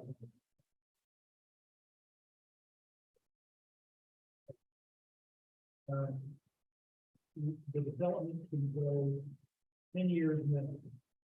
But our development agreement is only for 5 years. So what happens after 5 years? Is this development agreement for 5 years? It Yeah, the is. development agreement has a 5-year intake. So 19.3 on How does page this 87. forever not finding that? Yeah, it's in the general, and it's in the terms and conditions. So when they do their pre-construction for the development, that's the 2-year timeline for the infrastructure. The development agreement has a 5-year end date where the development agreement is no longer available after that 5 years. So if they are still constructing after that 5 years, then they would need to come in and renew that development agreement with the city council. Okay. And the 5-year, the 5-year horizon, the trigger for it is they have to commence vertical construction within the 5 years. No, I agree And though. if they don't, they lose So that that- entitlement. That allows me to continue past that 5 years. That's good. If they don't, the what? They lose the entitlement. And it would, we've had several, I mean, Canyon Meadows for one. I mean, where the economy turned, but all the infrastructure was done and sitting there. And they just can't build. I mean, we've had several in South Louisiana that way. But what, I'm sorry, oh, If vertical construction doesn't begin within 5 years, then the development agreement ceases to be binding and the entitlement is lost. an entitlement means what? Correct. Right. All the approvals for the land. No, it wouldn't go to commercial overlay because we're doing a rezone. You lose the What, development. what you can do instead of trying to restate it is just refer to section 19.3 of the agreement. And there's language. So essentially, we're just left with a half-finished project. So does that, what, go Yeah. ahead, sorry, what did you say? Essentially, that leaves us with a half-finished project. No. I mean, let's just say that we get to phase 3 and you guys go bankrupt, heaven forbid, that's not what I'm wanting. But, they don't finish in that 5 years, they've lost their entitlements, the development agreement ends, and we are left with a half-finished project until somebody chooses to buy that land and continue the development agreement, which hopefully they That would, is, or that is create a new one. almost always a possibility when you make development approvals. I read this provision of a 5-year term on the development agreement as creating an incentive for the developer to construct while it has that entitlement. Often you'll have development agreements that will run in perpetuity, and that's the more likely scenario when you'll see somebody sit on something. Developers, it's hard to get entitlements and they want to act on them once they get. I had one. Let's go. I don't-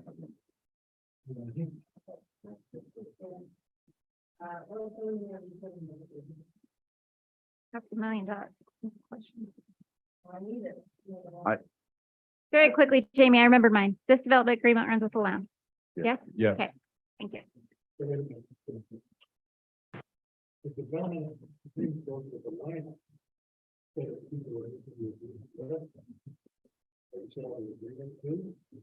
let me look, there's Assignability. there's an assignability, so the city has the opportunity to approve the assignment. And when you approve an assignment, what you're really looking at is whether the party is proposed to be assigned to, whether they're responsible or have the ability to carry out the terms of the agreement. So we can't unreasonably withhold assignments, but they do come to us and the city has input on that. Okay. Zoning, I mean, to me, the zoning, we're not following identical to R7 or R5. It's all by the development agreement. Say this doesn't go through, I just assume it reverts to the current code in R5. What it's the bonus density.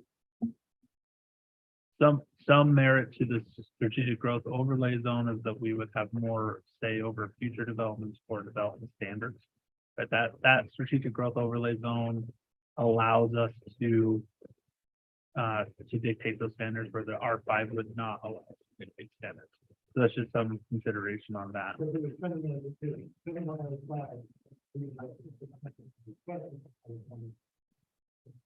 Correct. Or they Or yeah, it would just be that automatically. Mhm. would. or Which it- I it hope would it just keeps going. Doesn't do that. Yeah, I know.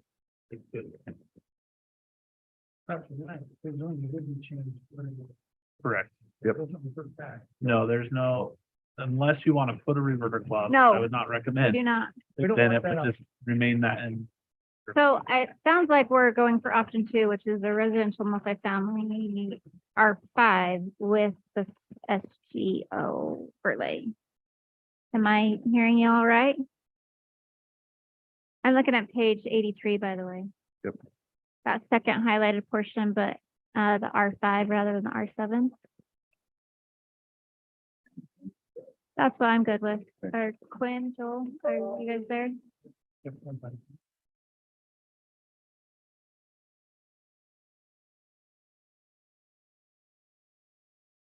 Do you have any other questions? So I actually want to say thank you guys, because I know I really worked on that parking and I still hope you will.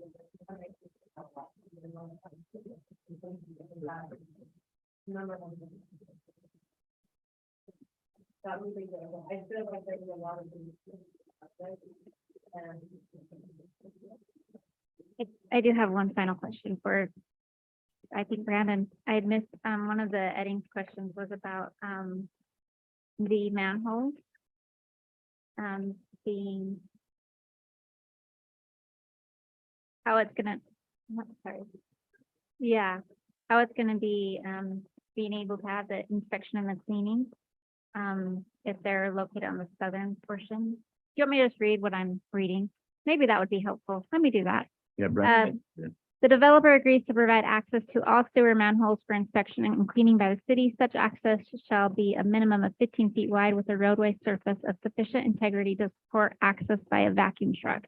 Developer agrees to maintain all access roadways. And the question is, I'm curious on how the developer is going to meet this requirement after the detention basin has been constructed.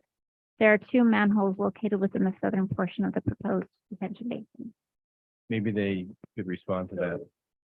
But Nate is,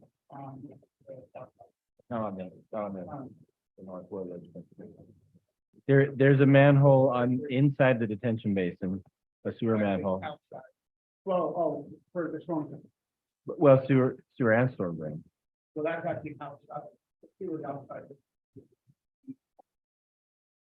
Well, from where, yes, from where it's holding water, but there is a sewer manhole that is on the north side of the canal. Yes. So there's one that will be in there and the rest is the same thing. EW. Now. We're talking about it in the backside. Okay. From. The north side. The west side. On the west, so we need to know that the top side is now. Right. Down the access road right there. The sewer manholes in the back are. Okay. Okay, That's it. okay, On the way like, around the. okay,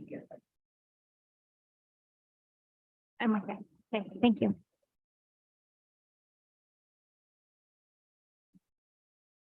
Way to go, Ange. We determined, I think we have this together. Right under 500. Is that higher now? Yeah. I was trying to figure out, with all these maps. So phase 1 are they 850 square feet about roughly? The footprint. The footprint, okay, so the units are about what? 1920, all of them, or roughly? How about the back ones? Oh, so that's very large, okay, Does that include the basement? okay.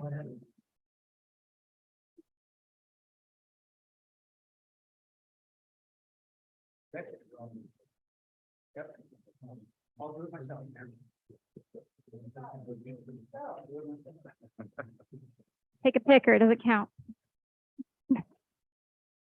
Never mind. And you're up.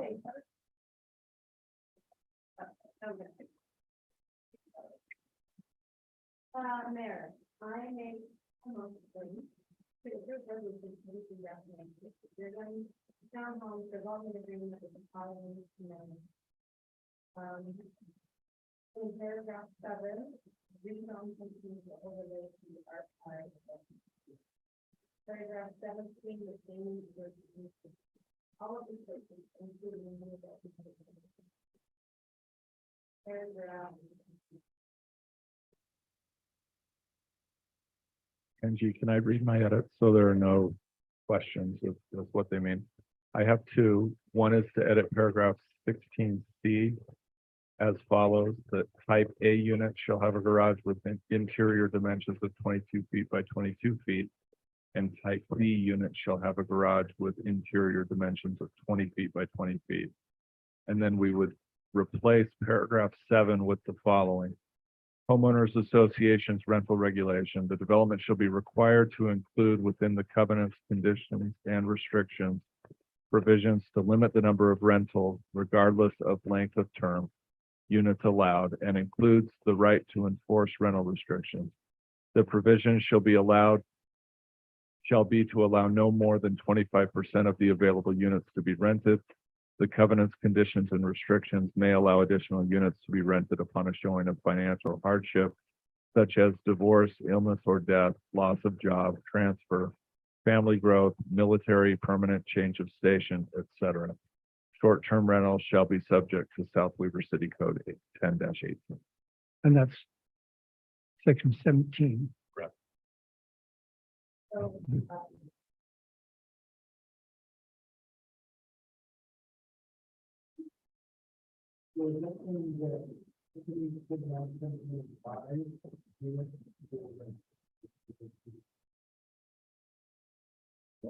They're capped at 25%, and the only exception are the hardship exceptions.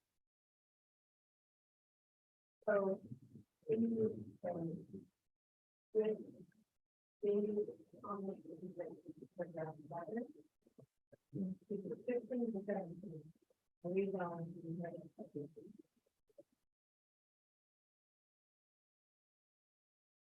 And the only other thing I had was we need to provide a plan for where the temporary detention basin would be, size, location, et cetera.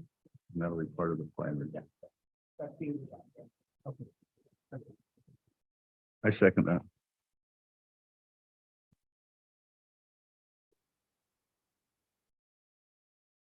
Aye. Aye. Hi.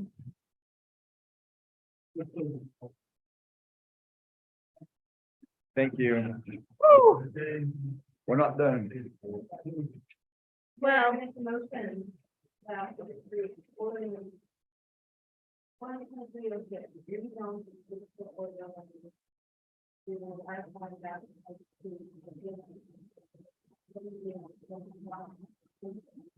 Second.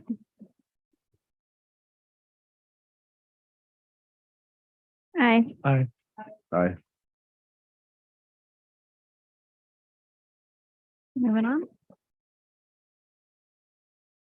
Angela?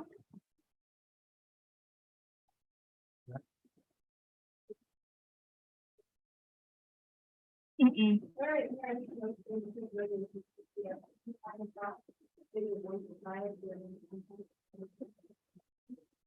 Second. Aye. Aye. Aye. That's the end of an era. Thank you so much, yeah. Thank you so much. He can see it from his house, so. He's up early.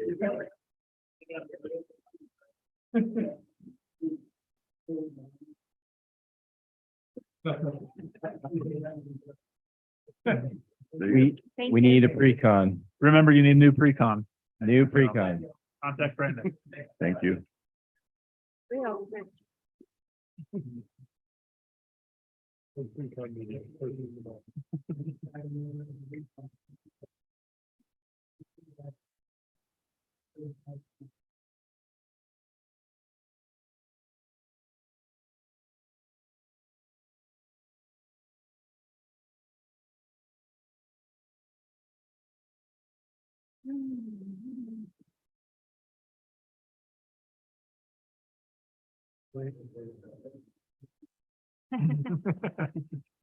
If you make any changes, we will go into a truth and taxation.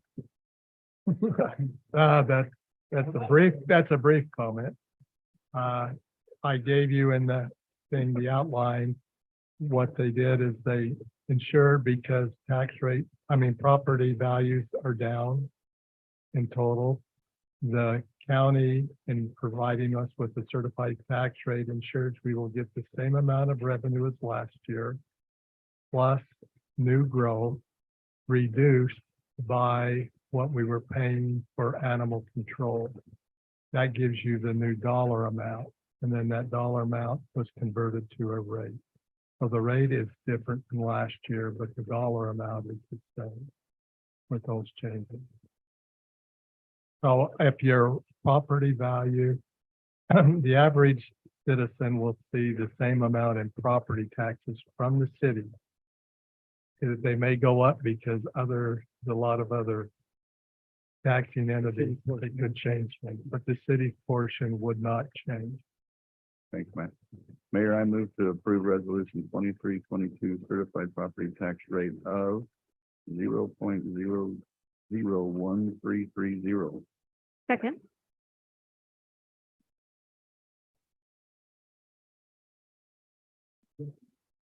Aye. Aye.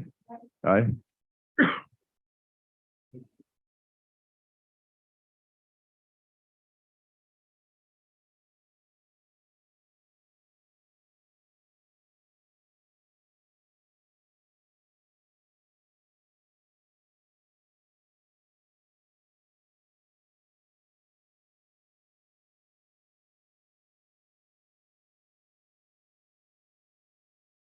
Last chance to change that Christmas fund, you guys do.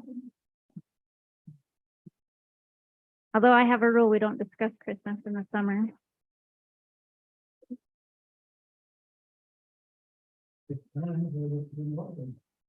Mayor, I move to approve resolution 23-23 fiscal year 2024 budget.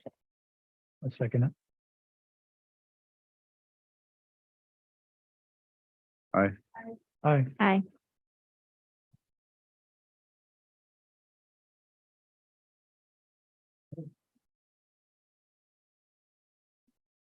I didn't think we'd do it that soon.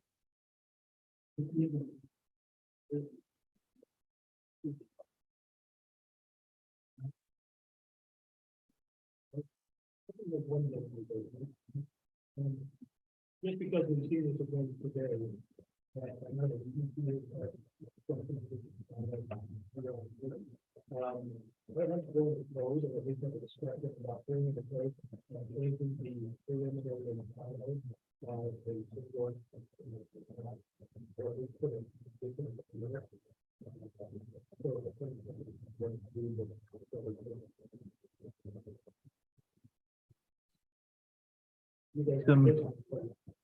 I was writing my name.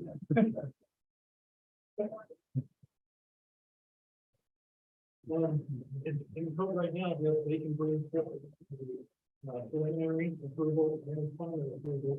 They don't have to show that it's made any changes to the condition, but they're in the condition.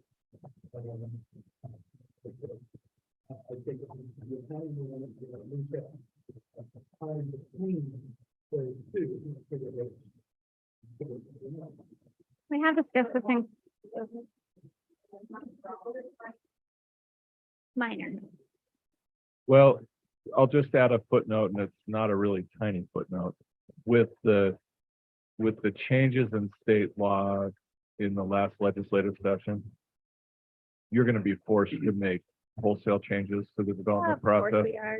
And it might be wise just to wrap Joel's concerns into that overall change. And I can't say right now whether the changes that are put upon us will accomplish what you're wanting them to, but it'll at least provide a vehicle that you can make all those changes, think of them all at once, and get them in place. The deadline, if my memory's right, is to adopt that change by October of this year. And then it goes into effect. Is that right? Or do we have until February? Okay, thank you. My memory's wrong. We have until February to adopt that. Before we do that, just as we have discussed this in code, Trevor, do you mind just informing the other council members so we can know our direction, the reasoning why you were able to do that on minor subdivisions and the purpose of being able to do you know, what he just said? You bet. So our code allows in minor subdivisions, and it defines those as 1 to 10 lot subdivisions. Based upon the review of the sketch plan committee, can recommend a preliminary final application at the same time. What that means is they are required to complete the preliminary items and the final items prior to any view of the planning commission. And the planning commission will review the preliminary final and make the recommendation to the city council for the final approval. And so it's not, they're not two separate reviews at the same meeting. it's one review that is the full packet of the preliminary and final application altogether. So that's how we've done those in the past. It's very similar to the one that we did tonight with the Dagger subdivision, where it's not, there's not substantial items that the cost for engineering isn't too great, to just require all of the items right up front, and it saves. And we didn't do that at one point in time. It was kind of a drug out process. And so we. streamlined it. And the planning commission has the purview to not recommend it Right. if they don't feel comfortable. Yeah. So how do you guys feel about that?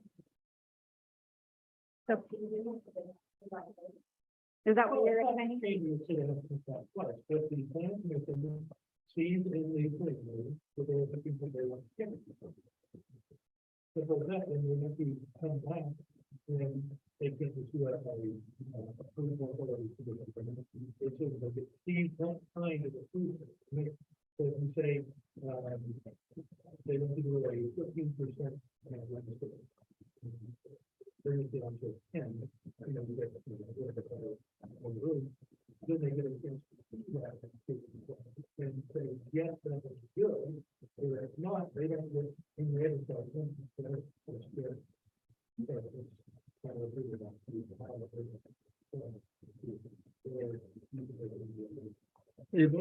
That's a simple way of putting it.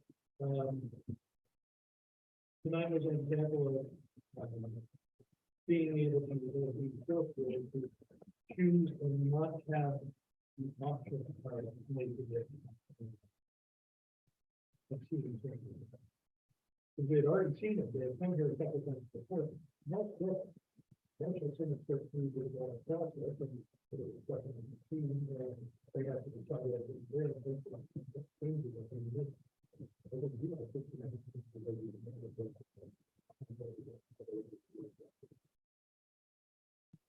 So with the landscape plans, architectural reviews, those are approvals granted by the planning commission administratively. That's what our code requires them to be the ones that do that. The city council is the authority on final plats according to our code, but not the authority on the items that typically come through with the site plan, right? The site plan, the landscape plan, the architectural plan.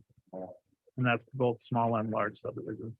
And so that's the delineation of job duties, the duties and power separation, right? That's by appointing the planning commission, you're giving them the ability to make those decisions on behalf of the city as a land authority. And so if you want to change that, we can move forward. Over to city council. Okay, what I'm saying to you, brother, is that, tonight, I have a legislative decision. In which, if I decided to vote no, I could have voted no. And that was totally up to my choice. My choice could have been based on me not seeing or not understanding that they were going to go that thing. Wait, are you talking about the Digert one? What I'm trying to say is that if we're going to. We can't make a decision and say, you know, I want to be a legal type of that people are doing it. That is a decision. That's not what I'm talking about. I'm talking about we're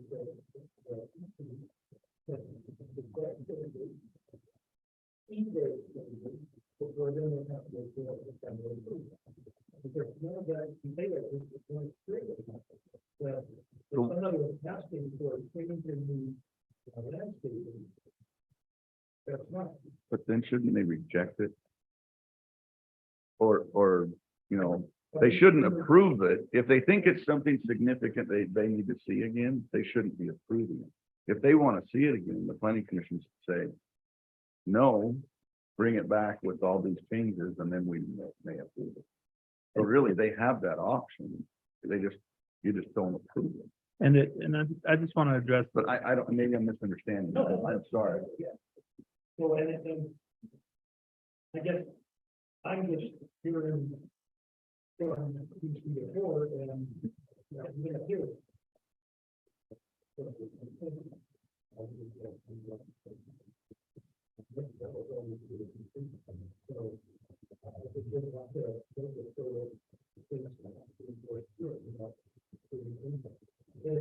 that's why we have this. Right? So it's not a big deal for I think with the new state law changes, what South Weaver and other cities are gonna have to do is be really exact on approvals and recommendations and incomplete submittals. And if a submittal's incomplete because it doesn't have things that ought to be in the landscaping plan, the only way to prevent it from becoming an eventuality and being approved will be to reject it as incomplete and force it to come back. So I do want to clarify procedure wise on how that would work. If you had made a change in the development agreement to landscaping requiring 100 more trees be planted on this as an example. The planning commission made their recommendation or made their approval of the landscape plan on the recommended drafted development agreement. If that development agreement changes at all, then it voids their approval, and that landscape plan would have to go back to the planning commission for their approval, but it would not have to go back to the city council for final approval because they are the land use authority. So the landscape plan that was submitted with this was done 15%, that was in the development agreement. They reviewed that based on the development agreement, that provision changed. And so the city council doesn't have purview over the administration of what the landscape plan is. You have the administration or the legislative ability over what the document says. So that's kind of the procedure and how that would go.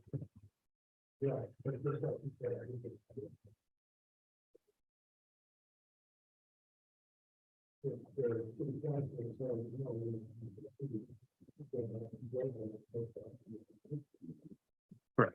That's how it would be in our code currently.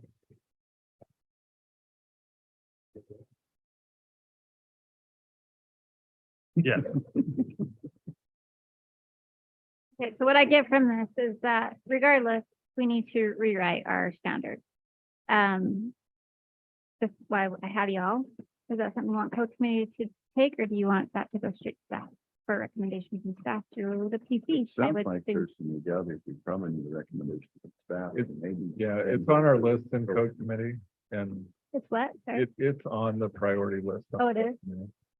Thanks for all the reminders, guys. And we have taken the staff to draft it as staff and bring it to something. Okay. Never mind. I don't have a question for you.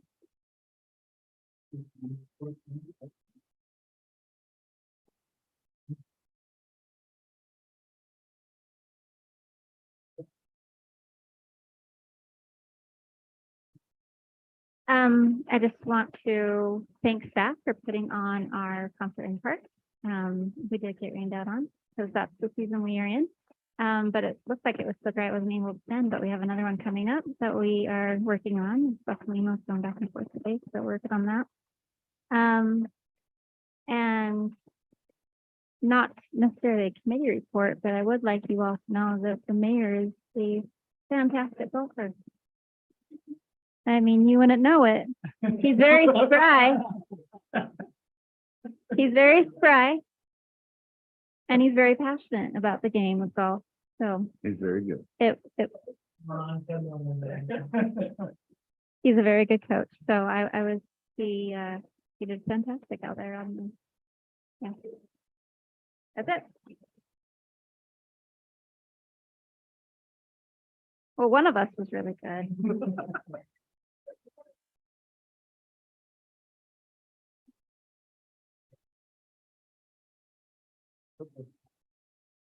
Very Big good. step. Thank you, staff. Thank you, everybody, for that.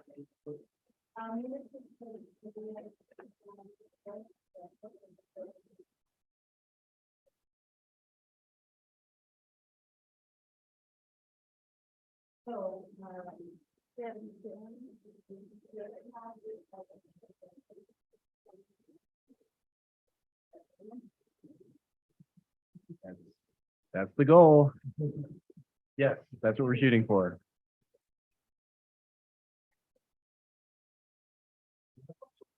Well, I just, go ahead.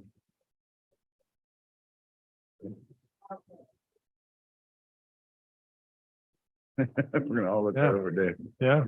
because we've had other priorities on this.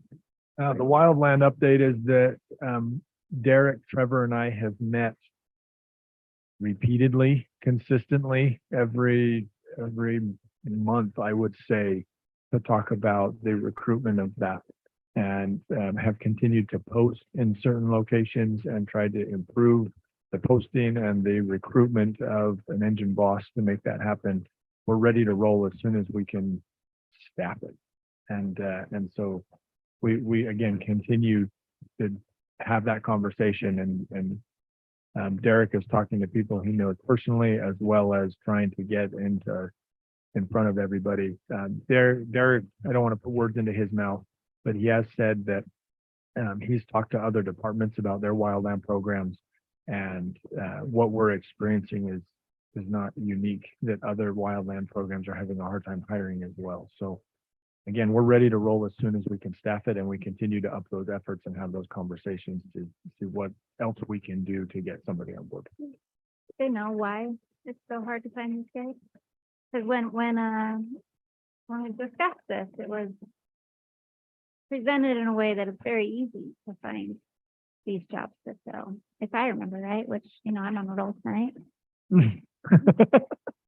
Is that typical? I think at the time it was easy and there were a lot of fires and there was a high demand and, you know, we had a great winter and we've had very few fires. And there's Canada's some going places that are crazy. dealing with that, but it is kind of a supply and demand issue on one level. It may be other things. I don't know a specific example or reason, but yeah, I think markets change and ebb and flow, and so we're feeling that to some degree. I hate to put it on 10,000 job boards. One unqualified applicant. Unqualified. I'm just gonna blame it on Gen Z. They don't want to. Going back to municipal utilities. The finance guys are coming back in 2 weeks. And we have to set a limit on what our maximum bond amount and interest rate would be. Yeah. So I'm gonna try to have some budget numbers back in 2 weeks, hopefully, too. We do have along with that out to contractors to get that. This budget, not bids, this budget. Yeah. So hopefully, I didn't realize we were doing that quickly. So I just wanted to clarify. Well, that's we gonna happen. don't have to do it that quickly necessarily, but what he was describing was essentially the council saying, these are the limits that we're willing to entertain. Not that you are bonding for that amount, but that's the highest amount you would bond for, the highest interest rate that you would bond for, and the highest or longest term that you would bond for. So right now, the conversation from the finance guys is a 26-year maximum term, I think 5.5% interest rate, and a $10 million bond. If those numbers are not where you would feel comfortable putting the fence lines, right, as the maximum, then that would change when we bring that forward. But that resolution is being drafted now with those three main numbers. And then, of course, the project is kind of parallel to it and trying to get that. I reached out to the friend that I have in the construction industry. And while I was gone last week, he sent me an email that does have some numbers. I was able to talk to him today about it. It has not been presented to the Municipal Utilities Committee, but it was encouraging. The number was higher than 10, but also he said this is a very rough order of magnitude kind of number.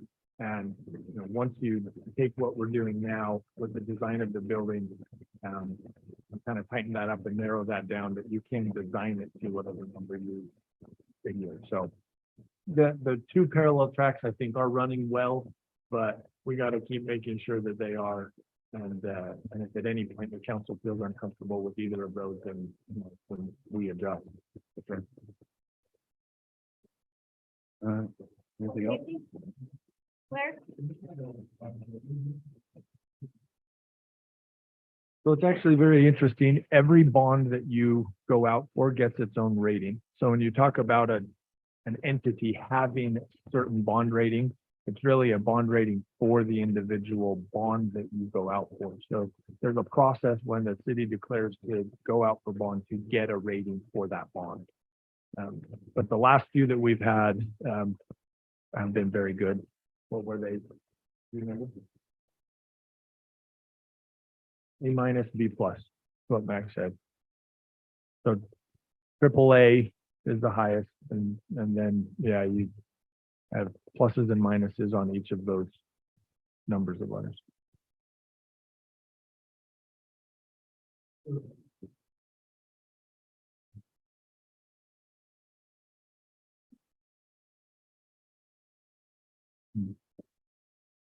I think that there are, this is information from a couple of years ago, so it might have changed, but I believe in the state of Utah, there was either one or two cities that had ever obtained a AAA rating as far as cities. So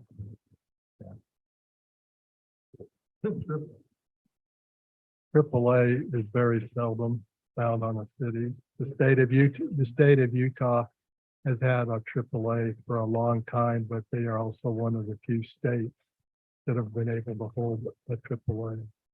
And the standards and the number of AAAs given to any entity have been greatly reduced over the last few years. And so but we don't know till we go out. One of the things they looked at is the financial situation and our budget reports and our audits and so forth. And since we went out, and then, since I've been here, I think a lot of those things are in better shape to help us get a better bond rating than possibly in the past. No. Remind me on public safety. I don't think I have anything to public safety. Definitely. Take it another. Yeah, we did get the contract numbers. They are the correct numbers in the budget. I'm sure that will be coming forward eventually. yeah, so our law enforcement contract with Davis County Sheriff's Office will come in before the council next meeting before July 1st, when the new contract needs to be in. And it is according to the numbers that we've discussed as a committee and working with them. And lastly, the planning commission encourage members of the council to go listen to the planning commission. How long? It was Jeremy's fault. He's in charge. So, yeah. But one item was a 3-2 vote. It may be a lengthy discussion here as well. You may want to go Just with gonna leave it hanging? That's on the Riverwood Ray property on the other side of town. And then the other item was the dermatology office. Which, what's it called? Crossman. Yeah, which is, as the lady stated, was the properly named Crossman. It doesn't really crop. It's just one direction. One Direction. One direction. And that went just fine. Yeah. Down here. But I think that's a great, There you go. There you go. but other than that, you're welcome to talk to planning commission while they're here. Thanks for after letting us know that, Blair. I'm glad I have your permission, Except for you. Too bad. I do what I want. I don't.